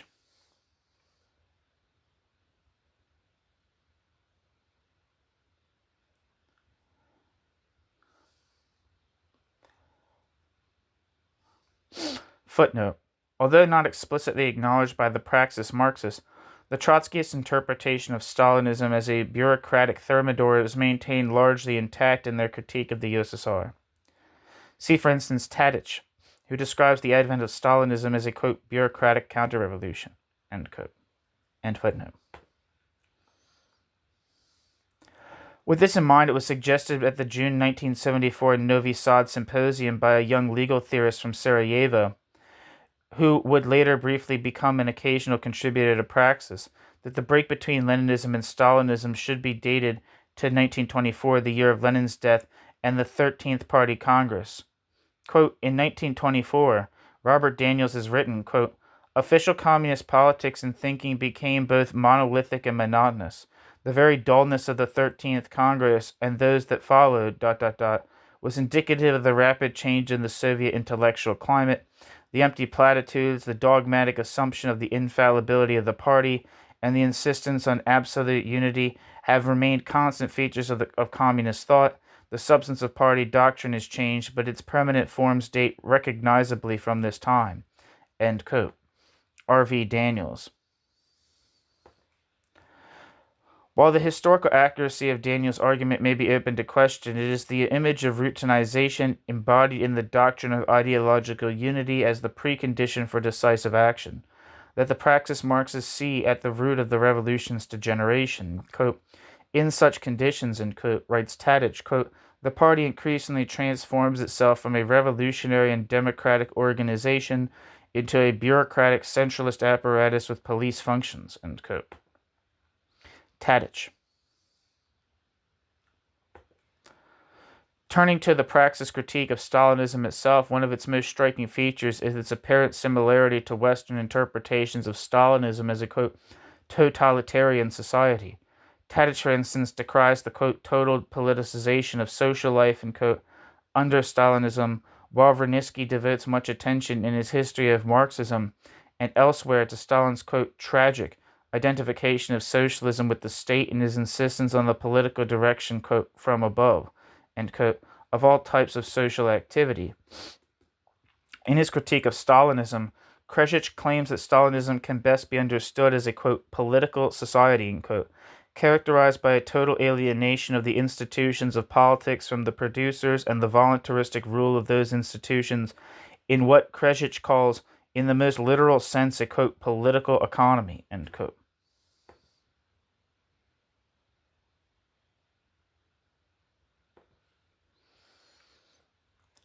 By the same token, many of the most important themes of totalitarian theory do not appear in the Praxis theory of Stalinism, such as the basic identity between, quote, communism, Stalinism, and fascism, principally Nazism, as well as the elite mass model of society which totalitarian theory presupposes in preference to a model of class struggle. Instead, the Praxis Marxists argue that Stalinism, and in this they see its real tragedy, was the product of a genuine class revolution gone sour, a revolution overpowered by its own instruments. Moreover, they insist that the class model of society may continue to be valid even after the revolution has run its course. The latter point in particular is a source of continual irritation for the apologists of existing, quote, socialist societies. As we have already noted, many representatives of, quote, official Marxist theory in the Soviet Union and in Yugoslavia as well have argued that socialism should be considered immune to the phenomenon of alienation. Even more widely shared but related position among orthodox Marxists holds that the traditional Marxian method of class analysis is by definition inapplicable to socialist society, since, in this view, class conflict presupposes the existence of private property, which is presumably abolished in the new socialist order. Indeed, Edvard Kardelj, the regime's chief theoretician, has gone so far as to assert that to view the struggle for socialism in the post-revolutionary period through the prism of the struggle of two basic classes is both ideologically absurd and politically reactionary.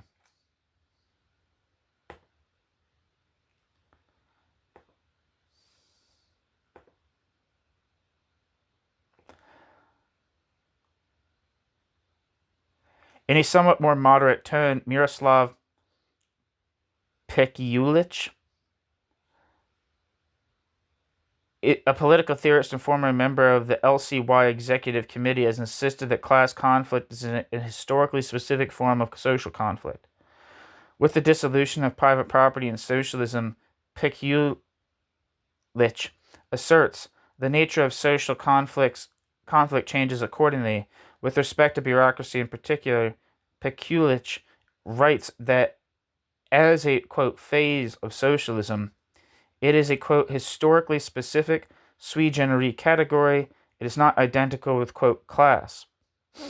The bureaucracy has a monopoly of rule, but this monopoly is based on the delegation of rights instead of the right to property.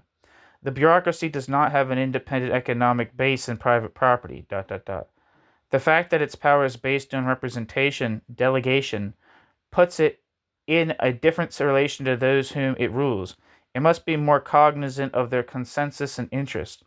The bureaucracy enjoys privileges not as a consequence of its own legitimate right as property owner, but as a result of the abuse of power, end quote. Pekulich.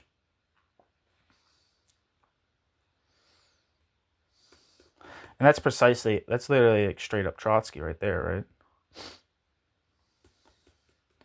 right? This bifurcation between, well, I don't know, maybe it's not, I don't know.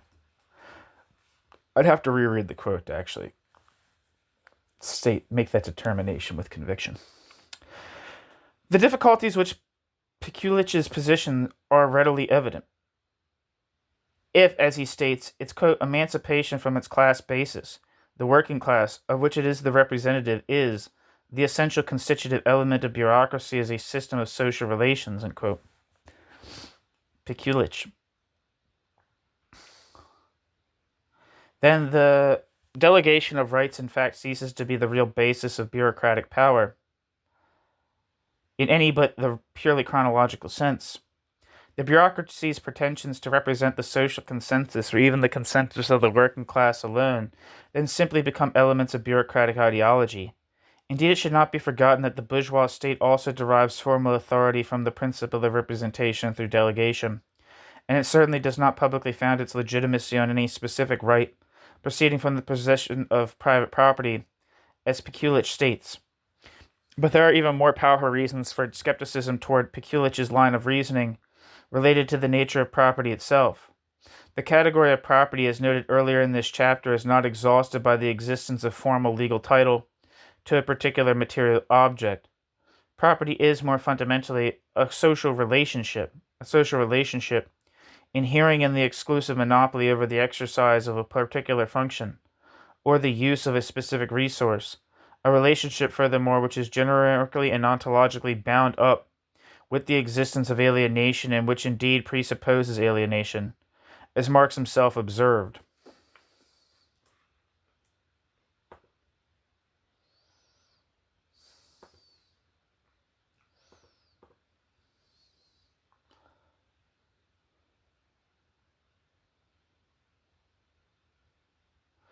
In principle, as Tadich writes, there is no reason to rule out the possibility that, quote, state property can become a specific type of private property. The, quote, state property can become a specific type of private property, end quote. Quote, not only does the wage relationship not disappear under the rule of state ownership and stagnation, end quote. Tadich observes, quote, this rule can become a most brutal form of exploitation, end quote. And that's precisely like a state capitalist conception of the USSR, right? Quote, the working class, end quote, wrote Marx in The Poverty of Philosophy, quote, in the course of its development will substitute the old civil society an association which will exclude classes and their antagonism, and there will be no more political power properly so called, since political power is precisely the official expression of antagonism in civil society, end quote. Marx, The Poverty of Philosophy. In the Praxis view of the Stalinist bureaucratic society, however, this antagonism, rather than disappearing, was only intensified. The existence of political power was no longer only, quote, an expression, end quote, of class conflict. It now became its direct form, and with respect to the fact of class conflict, a form of conflict based on the extraction of surplus value from the producer in conditions of commodity production. Markovich writes, quote, it does not matter whether the surplus of labor of the working class is usurped by capitalists in the form of profits and on the basis of ownership of the means of production, or by means in the form of excessive salaries and privilege on the basis of unrestricted control of social objectified work, end quote. Mihailo Markovich, The Concept of Revolution. Lest it be thought that a mere fine point of social theory is at issue here, it should not be forgotten that in the history of the communist movement, insistence upon the validity of a class model for the analysis of conflict in post-revolutionary socialist societies has almost always been interpreted by those in power as a political provocation of serious proportions. The celebrated case of Milovan Žilas is instructive in this respect. Along lines very similar to those followed by many Praxis Marxists, he argued in a famous passage that, quote, ownership is nothing other than the right of profit and control. If one defines class benefits by this right, the communist states have seen in the final analysis the origin of a new form of ownership or of a new ruling and exploiting class, end quote.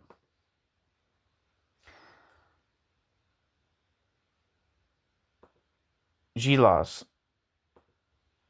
Footnote. Even Trotsky, it might be recalled, did not go this far inasmuch as he balked at identifying the social relations of Stalinism as class relations on the ground of the absence of private ownership and the right of inheritance. See Leon Trotsky, The Revolution Betrayed. To this it should be quickly added that the Praxis Marxists have strenuously dissociated themselves from the several aspects of Žilas's political program, especially his advocacy for multi-partyism, and certainly their continuing commitment to the ideals of the socialist revolution and to Marxian theory markedly sets them apart from Žilas's own sense of embittered realism. For all this, however, in their social analysis, the basic Gilosist thesis about class and social structure has remained intact, retaining, as with Gilos, ominous political overtones. To what extent this is true was illustrated by the sharp debate touched off by the appearance of Stojanovich's 1967 essay, The Statist Myth of Socialism, which stands among the clearest and most uncompromising statements of the Praxis Marxists on the existence of class antagonism in socialist society.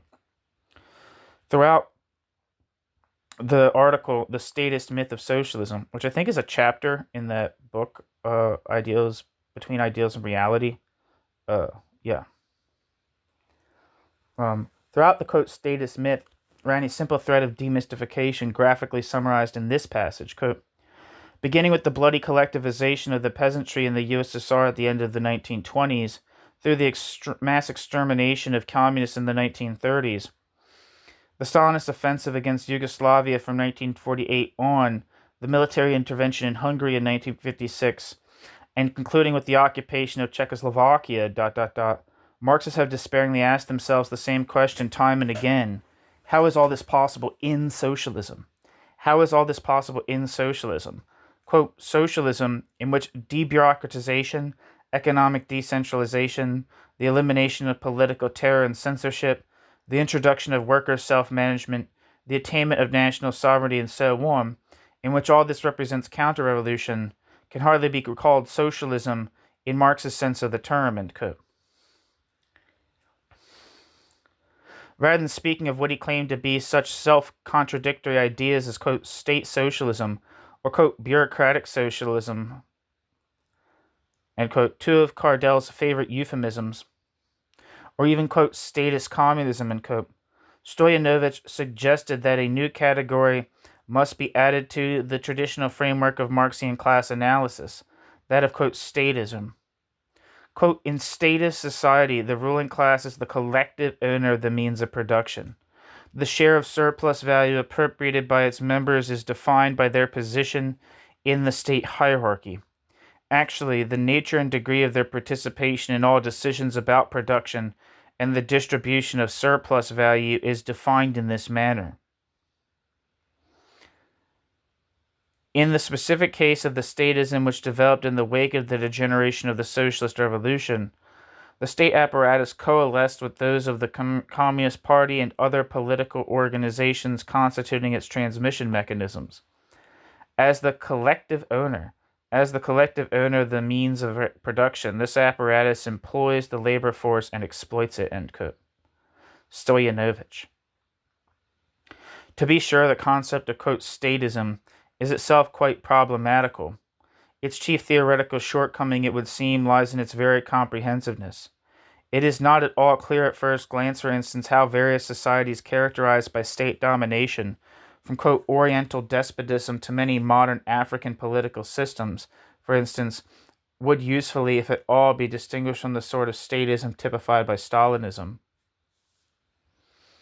But perhaps this is not the point. As Stoyanovich himself suggested in this essay, one of the most important aspects of the concept of statism is the conclusion for practice that it suggests in the context of Marxian theory, quote, with respect to the statist class as well, we must speak in the true Marxist spirit of the prospects for expropriation, the expropriators, and for socializing the means of production, end quote.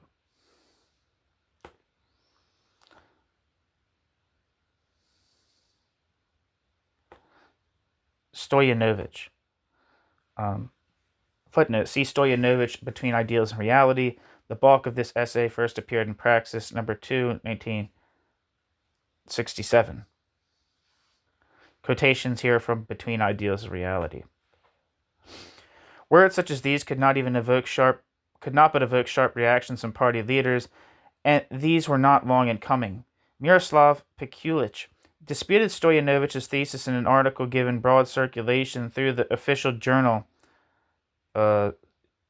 Socialism, it's spelled Sociijalizam, in which he repeated his assertion that state property is only a transitional form of ownership, and that bureaucracy, far from being a class, is a, quote, sui generis category and in its essence contains elements of the transcendence of class rule, end quote. Miroslav Pikulich.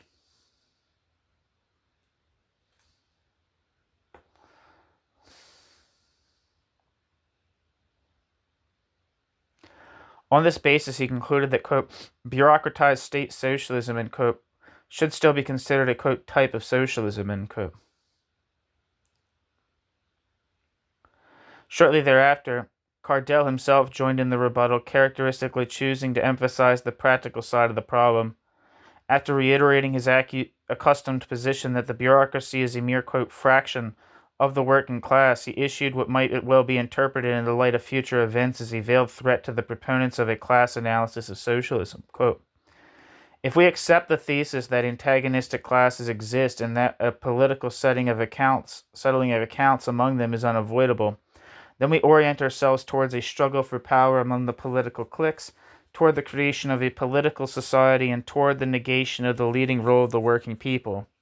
The development of the Hungarian political crisis in 1967 confirms that such a struggle for power eventually leads to the surrender of the socialist state to counter-revolutionary forces, end quote.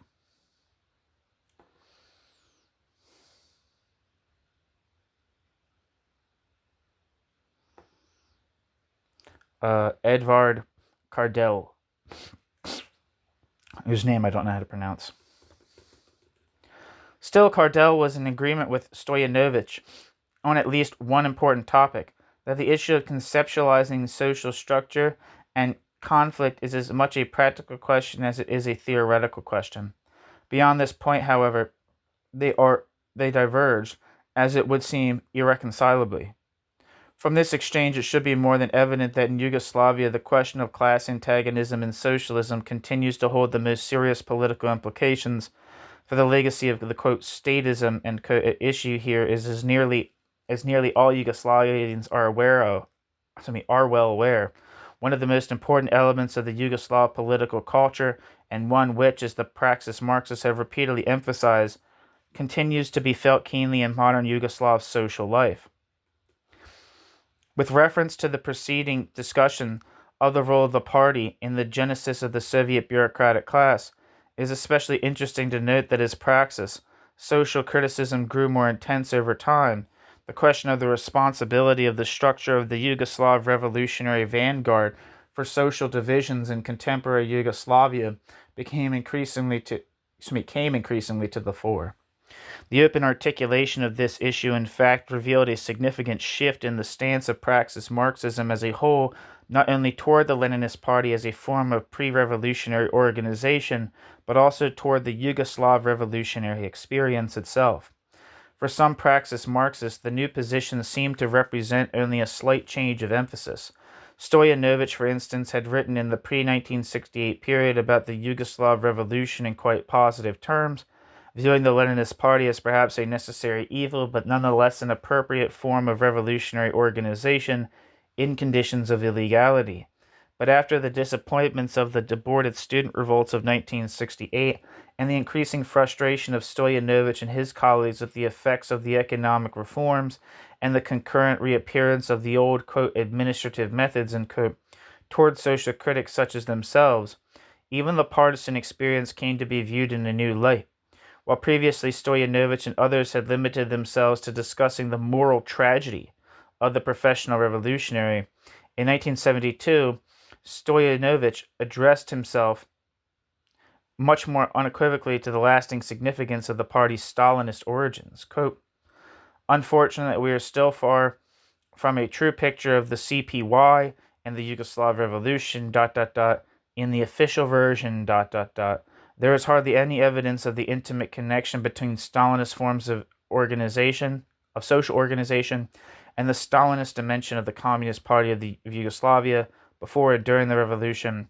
Therefore, it is particularly urgent to examine the process of the, quote, Bolshevization, end quote, of the party, sectarianism in the party's policies toward the left intelligentsia, the suppression of internal opposition to Stalinization within the party, the relationships between Yugoslav communists who were in the USSR, particularly during the Stalinist purges and revolutionary terror during the war and after victory, end quote. Stoyanovich. If you're interested in this kind of thing, I don't think I have it on the channel, but check out some of the stuff, like some of the biography of Ante Siliga, who wrote the book The Russian Enigma.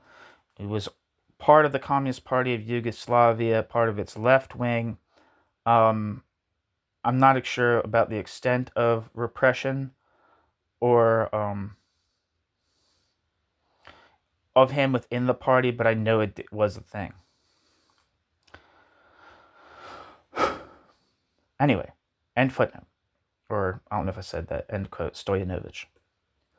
The younger generation of Praxis Marxists has been less cautious in subjecting the Yugoslav revolution to criticism. The Belgrade sociologist Nebojša Popov, a veteran of the student radicalism of June 1968, but not, as some of his senior Praxis colleagues might point out, of the partisan struggle, locate the burden of responsibility for the emergence of a political class, the quote, politocracy, end quote, after the war with the institutional and manipulative nature of the party's tactics, even at the height of the war toward allies of the partisan cause and the party's crude orientation toward the seizure of power as the overriding political goal. The events of 1948, Popov contends, served only to stimulate a circulation of the political elite and effected no serious transformation in the relationship between the party and the people. Indeed, he points out that it was precisely in the wake of the, quote, common form break, end quote, that the political police under Alexander Rankovic managed to accumulate much of its power. Popov is also singularly unimpressed by one of the most spectacular events in post-war Yugoslav political history, the ouster of Rankovic in 1966, and claims that such events are upheavals only within the narrow council of the, quote, politocracy, end quote, their effects on society at large being felt only in the most indirect manner. To be sure, this interpretation of Yugoslav history is itself, quote, partisan in many respects. By the same token, it can itself be interpreted as one more indication of the extent of disillusionment and impatience of many Praxis thinkers with Yugoslav socialism toward the end of the first decade of their, quote, critique of all existing conditions, end quote.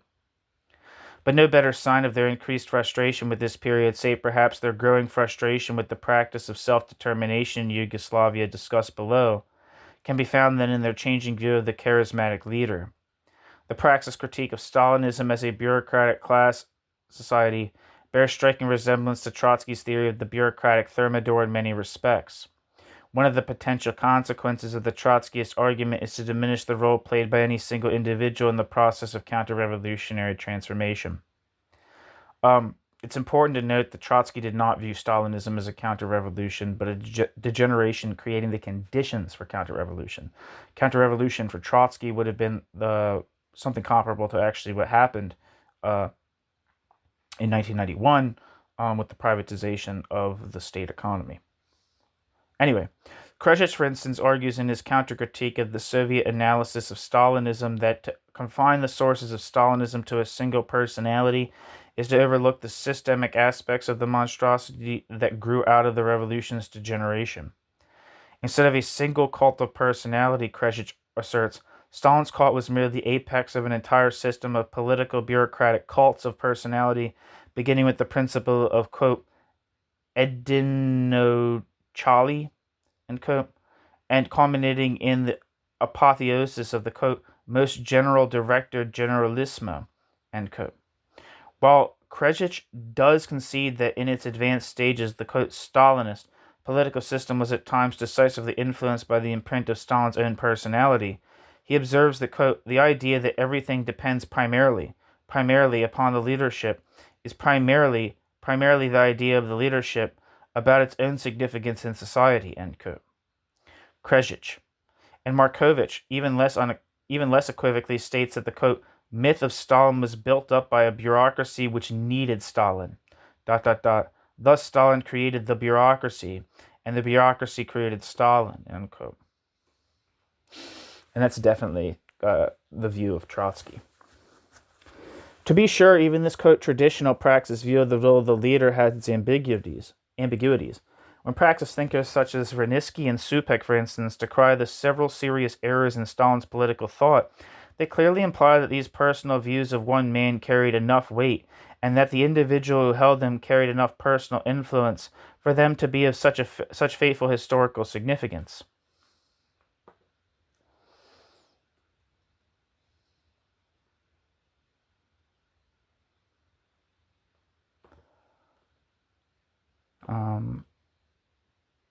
There's some footnotes that I missed here. First footnote. Also of note in this connection is an article by another young Praxis Marxist, Bozidar Yakzic, for which Yakzic received a harsh 2-year prison sentence from the conservative authorities in Sarajevo. While Yakzic took a less severe view than Popov of the conduct of the party during the war, he criticized the lack of party interest after the war in the peasantry, whose role in the resistance was of crucial importance, and argued that the Brioni plenum of 1966, at which Rankovic was relieved of his duties, did not affect the basic political and social structure of Yugoslavia, which remains essentially a class society of the classic type. And footnote. It is biased, it seems to this writer, particularly in its, quote, underestimation, end quote, of the Yugoslav revolutionary experience. Considering the strongly hierarchical and institutional nature of the Communist Party of Yugoslavia before, during, and after the war, and here Popov is surely right, it is all the more remarkable that the partisan leaders found the initiative and the foresight to begin building the foundations of the new society during the war, in the form of the institutional infrastructure of the Anti-Fascist Council of Popular Liberation, the AVNOJ, and that after the war they were able to stand the strain of excommunication. That all this did help to consolidate the political position of the party summit, as Popov contends, is, however, beyond doubt. End footnote. Tadic, on the other hand, characterizes Stalinism as a combination of bureaucratic and charismatic determination. But even here, Tadic's uses of the term, quote, charismatic is not unambiguous. For in the context in which he uses it, quote, charismatic evidently refers to in a Weberian sense to the irrationalism of a bureaucracy which considers itself above principles of legality, a contradiction which is often convenient to conceal by appealing to a deified leader as the fictitious representative of the political system as a whole.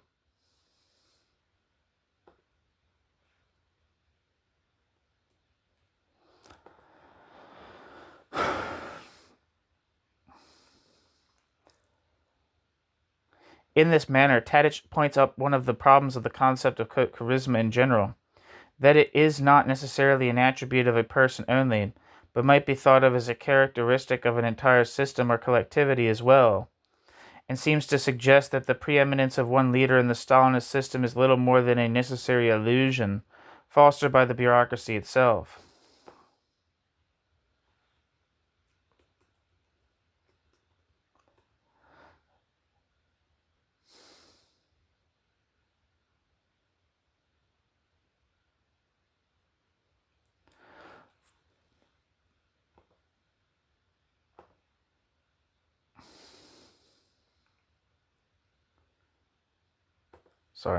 Footnote. In Weber's discussion, at any rate, this issue is hardly one-sided. See the book From Max Weber. A, quote, broad constructionist, end quote, of Weber might argue that, quote, charisma applies to political structures as well as to personalities, structures which, in contrast to bureaucratic and patriarchal forms of authority, lack any clear, quote, institutions of daily routine, end quote. While Weber certainly did not underestimate the importance of the personality of the charismatic leader, Weber also stressed the dependence of the leader himself on his, quote, machine, in the following words, quote, the leader and his success are completely dependent on the functioning of his machine, and hence not on his own motives, ... What he actually attains under the conditions of his work is therefore not in his hands, but is prescribed to him by the following motives, which, if viewed ethically, are predominantly, are predominantly base, end quote. Weber.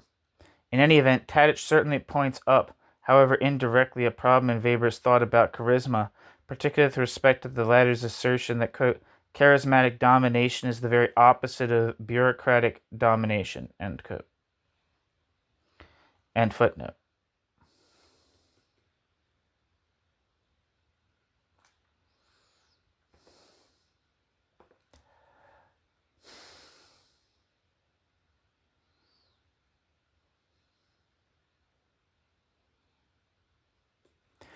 After the crucible of the years 1968 to 71, however, there was a significant, if subtle, shift in the attitude of some of the leading Praxis Marxists toward the problem of charisma and the charismatic leader. The new emphasis, exhibiting increased sensitivity in particular toward the problems posed in a period of political instability by the charismatic leader of one man, Tito, for the immediate future of Yugoslavia, was indicative of a generally increased willingness to discuss ever more sensitive issues in an open and provocative manner. Characteristically, it was Stalinanovich who played the role of provocateur on this occasion, just as it was he who in 1963 broke open the issue of intra-party democracy, and who later formulated the question of statism in its most penetrating form. Noting that, quote, nearly nothing has been done in the real study of the phenomenon and the role of charismatic leaders in socialist revolutions and post-revolutionary development, end quote, and commenting on the difficulties involved in elevating the role of the charismatic leader while he is still alive, Stalinanovich proceeds to treat the problem quite directly. Once again, he articulated the theme of the charismatic leader as an artificial construction of the bureaucracy. But he now also struck much closer to home by stating rather perversely that, quote, as distinguished from Stalin's charisma, which was to a certain extent, spontaneously grounded in his association with the leadership of the October Revolution, the cults of the Eastern European leaders were totally fabricated, end quote. Quote, fabricated or indigenous, end quote, he conceded.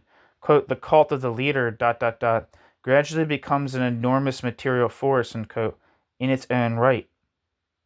The nature of this material force is a function of the peculiar position occupied by the charismatic leader with respect to the rest of society, precisely in order to perpetuate the social rationale for charisma and to present society with a need for strong leadership from above. The charismatic leader is driven to create new social crises so that he can resolve them. The position of the charismatic leader thus has an internal logic which is antithetical to the goal of democratization. Quote, the charismatic summit accurately suspects that it would have no ground to stand on if, in the process of democratization, it would fail to secure for itself the role of savior. Therefore, it will at times even stimulate tensions, disagreements, and even conflicts in the party-state hierarchy and in society as well, bracket, yet, end bracket. The charismatic summit will try not to extinguish the seeds of future crises in the hierarchy by too radically doing away with these, conflicts, for only in such crises can it renew its charismatic power. End quote. Footnote. Stalinanovich.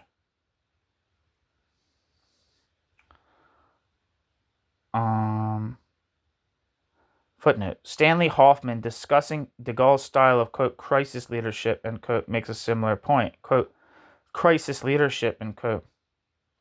He remarks, quote, on the one hand, represents the collapse of the norm, both in a substantive sense, for it constitutes a global injection of change in a previously immobile system, and in a general sense, for it corresponds to a collapse of the, quote, delicate balance of terror, end quote, which exists in routine relations, On the other hand, crisis authority performs a function for the system rather than a change of system. The function it performs is double, Crisis leadership is both the agent of social change in the system and the preserver of the system against the moral threat of either destruction by immobility or a change of system, end quote. Stanley Hoffman.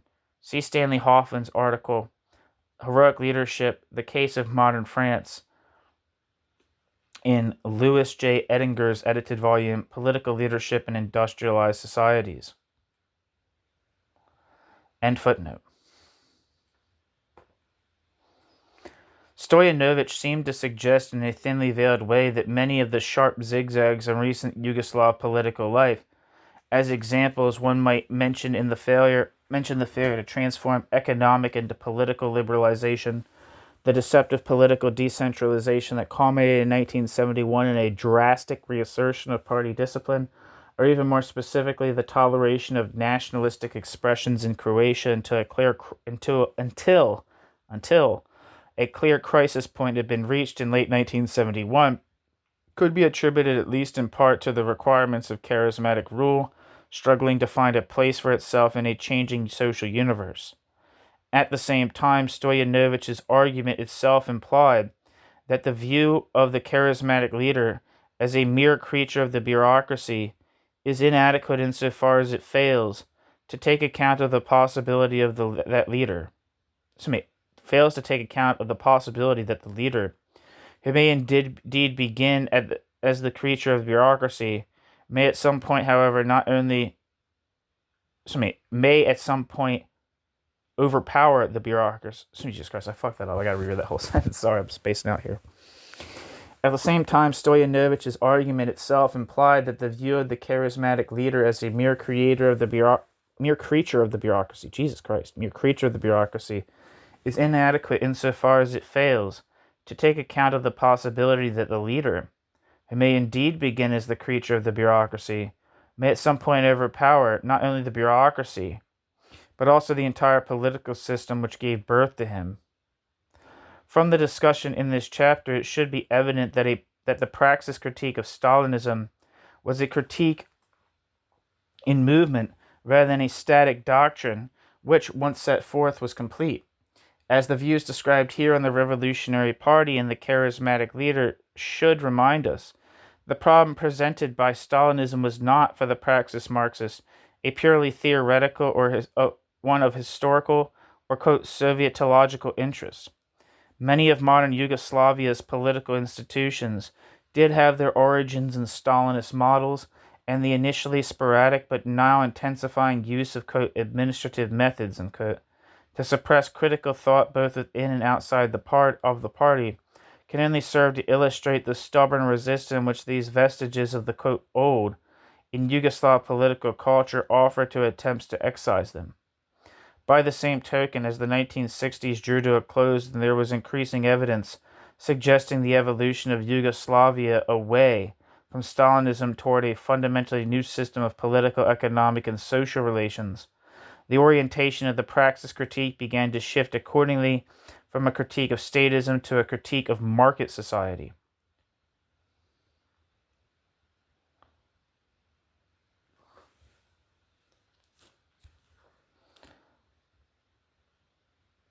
The focus of both critiques, however, was and always has been the problem of self-management and the fate this social ideal has suffered as a result of the contradictory strains to which it has been exposed since its introduction onto the Yugoslav political scene. And that is the end of Chapter 3 of Praxis, Marxist Criticism and Dissent in Socialist Yugoslavia by Gerson S. Sher. Thank you so much for listening.